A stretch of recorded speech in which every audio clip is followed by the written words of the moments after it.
Aí, o Edmundo, ó, o Eric aqui, por exemplo. Realidade, Lelê, Volta Redonda, que piada. Mas o Vascaíno não pode sonhar, pelo menos, em trazer um cara desse nome, Edmundo. Até porque, né? A gente lembra daquele. Várias coisas, né? Por exemplo, Cereja do Bolo, que todo mundo fala muito. Isso aí ficou muito famoso por causa disso. E desde antes da primeira contratação do Vasco, foi meio que, entre aspas, prometido um camisa 10 forte, né, Edmundo? Você acha que tem chance ainda de trazer e de repente vir da Europa?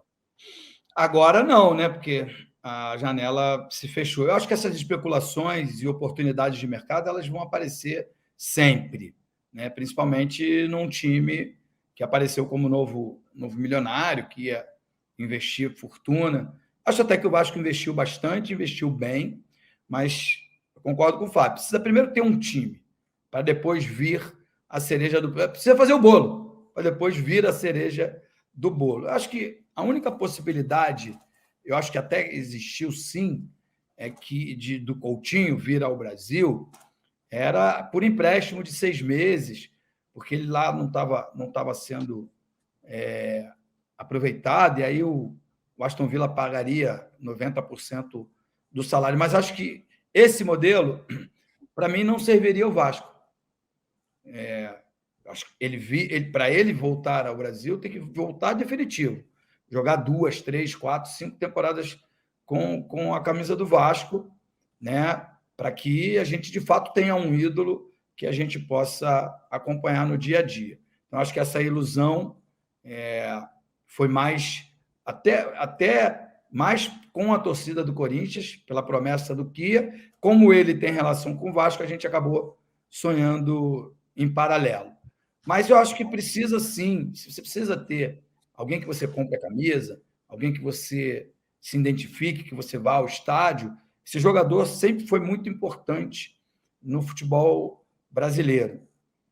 Mas acho que o Vasco tem essa possibilidade com os próprios jogadores da base. Talvez se o Paulinho jogasse hoje no Vasco, ele fosse ídolo. Talvez se o Douglas jogasse no Vasco, talvez ele fosse ídolo.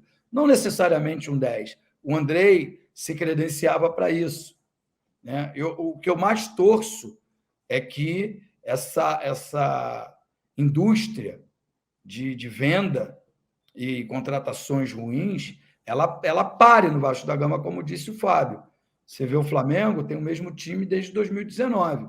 Alguns pioraram o seu rendimento, aí para falar exatamente dos Diegos, né? O Alves e o Ribas, saiu, você contrata outros, mas o Bruno Henrique se machucou, você contrata o Cebolinha, mas você está sempre contratando jogadores mais ou menos do mesmo nível. Lá no Palmeiras também. E olha que lá as saídas foram por renovação, né? O William Bigode, o técnico não quis ficar, o Felipe Melo, campeão da Libertadores, disputa não foi nem para a disputa do Mundial, que seria que todo mundo achou meio que absurdo, embora ele já não fosse mais titular da equipe. Então acho que é permanência dos melhores e aquisição pontual que vai fazer o Vasco um Vasco vencedor no futuro. Ô, Gui, vamos falar do Lelê antes. Eu vou pedir like, pessoal. Falar, Vamos chegar a 1.000. Posso falar, terminar um pouco assim? Sim. Porque eu acho que o Vasco já fez isso com sucesso outras vezes. Dedé era do Volta Redonda, o Nasa era do Madureira, o Odivan era do Americano. Eu sei que os tempos são outros, mas se a gente ficar se apegando a outros tempos, o Capasso também para mim não serve.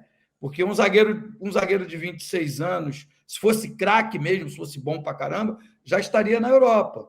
Porque é assim que os times hoje preferem agir, né? Preferem vender diretamente para o mercado europeu. Se fica aqui no futebol sul-americano, é porque ainda tem dúvida.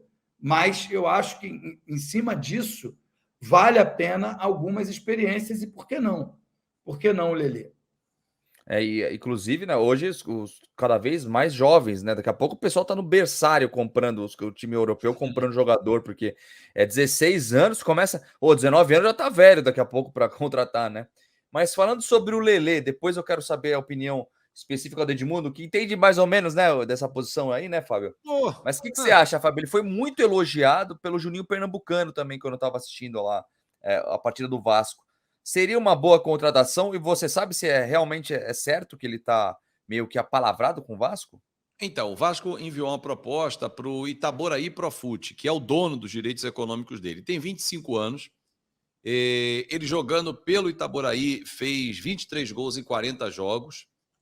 Depois foi emprestado ao Maricá, fez 15 em 36. Isso eu estou vendo aqui na matéria do Globoesporte.com, tá, gente? Pô, o cara é o PVC, sabe o nome do Lelê? Não sei, não. Eu estou vendo aqui, dá crédito ao Globoesporte.com. E ele jogando no Volta Redonda, ele está emprestado até o final do estadual. Ele, em 55 jogos, fez 21 gols, sendo que nesse estadual ele tem 6 gols em 5 partidas. A pergunta é, para o torcedor raciocinar, o Lelê não vem ser titular, até estão brincando já que Lelê Lewandowski e tal, começam uns memes aqui que eu acho sensacionais. O Vasco precisa de um substituto para o Pedro Raul, que vai machucar, vai ser suspenso, normal, o jogador de futebol passa por isso. O Vasco hoje não tem. Sai o Pedro Raul, entra quem? É o Figueiredo. Pô, o Figueiredo é ponta, o Figueiredo é meia, o Figueiredo é volante, centroavante.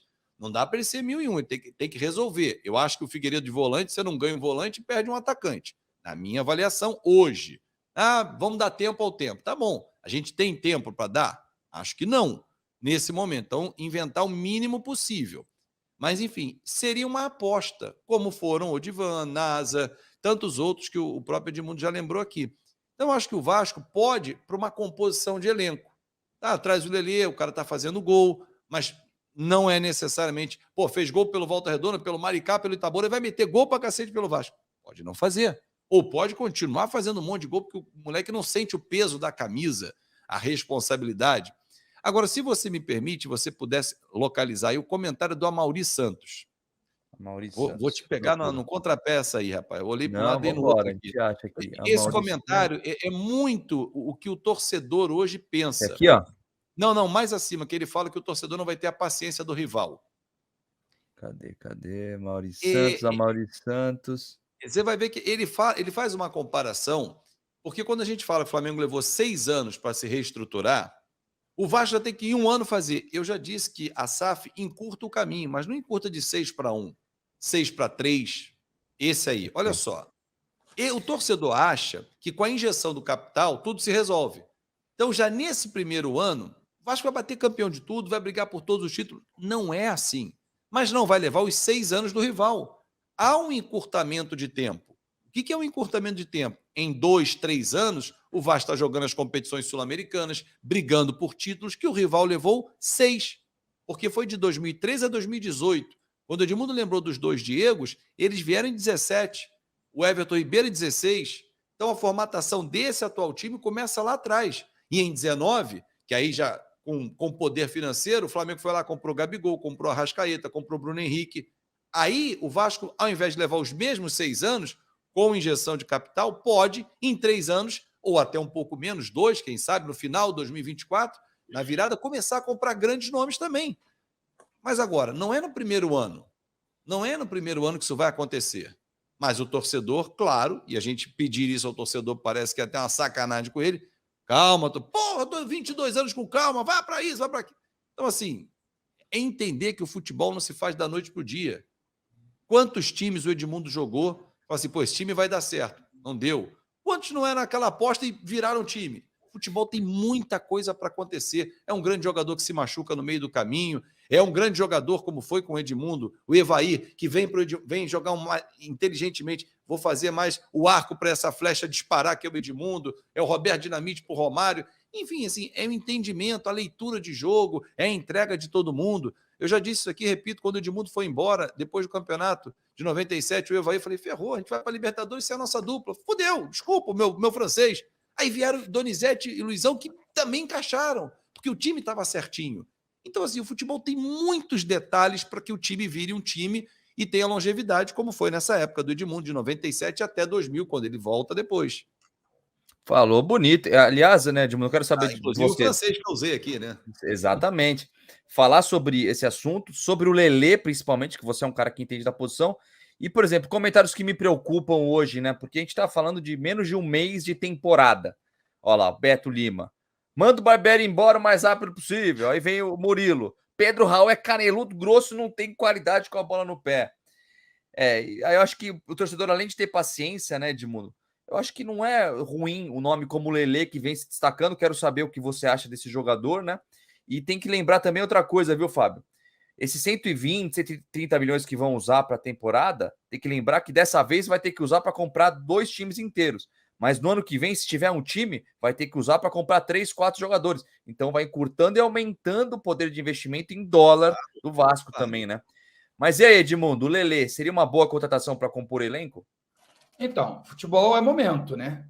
E o momento do Lelê é positivo. E aí eu acho que valeria a pena você trazer por empréstimo, né, para fazer um período de teste e ver se ele agrada. É um atleta em ascensão pelos números dito aí pelo Fábio. Agora,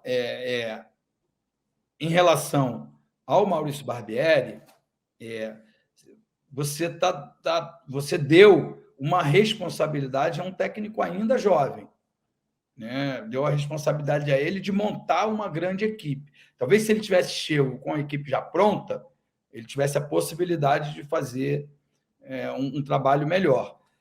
Eu acho que ele é o técnico e ele deve seguir como técnico.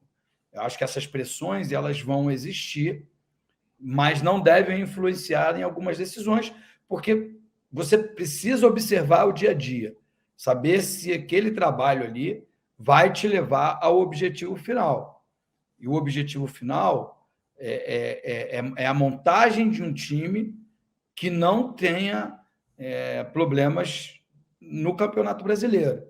Ninguém vai ficar chateado se perder o Carioca, ninguém vai ficar chateado se for eliminado precocemente da Copa do Brasil.